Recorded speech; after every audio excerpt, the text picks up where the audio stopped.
The Taliban are on the march and gaining territory at an astonishing rate.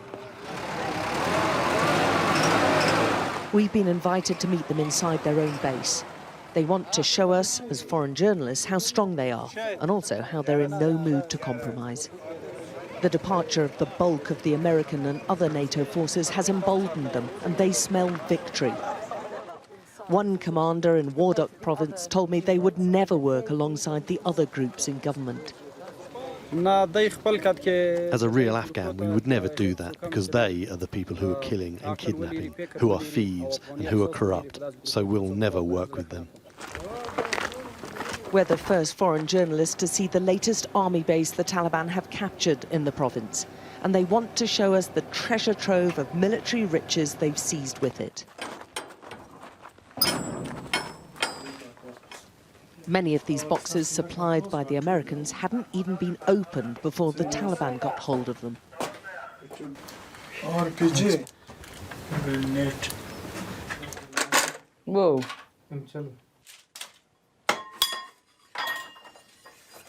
Can anyone believe that the Taliban wants peace when you've got all these weapons now? Most of the time we don't rely on all of this, we just rely on Allah. But it does help us a lot, and it's given us a lot of new weapons we can use in battle. Of course we want peace. All people want peace here, but the government doesn't want peace with us. From this base alone, the Taliban say they seized about 900 guns, 30 Humvees and 20 army pickup trucks. It's a whole pile of destroyed vehicles, military vehicles there, and a huge area that they've managed to take over. I think the Taliban will see this and view this as a substantial victory. And it follows a nationwide pattern of Afghan soldiers putting up only a half-hearted fight. Many of the fighters we saw were carrying new weapons seized during the taking of the base. USA. The white flag that signifies the Taliban takeover is flying in large swathes of the country right now, and they're creeping closer to the capital.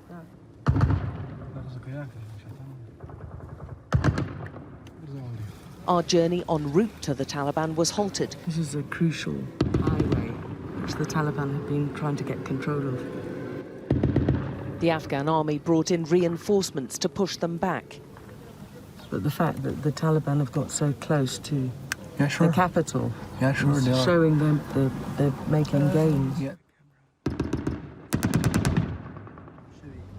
The Taliban are winning the propaganda war, able to plant and detonate roadside bombs with few reassurances from the government about how they're going to regain control. Instead, in Taliban-controlled areas, they blame the Afghan National Army for injuries and insecurity. We saw no women at all out in public, although the Taliban insist they've progressed and want their girls educated. Do you all welcome the Taliban being here?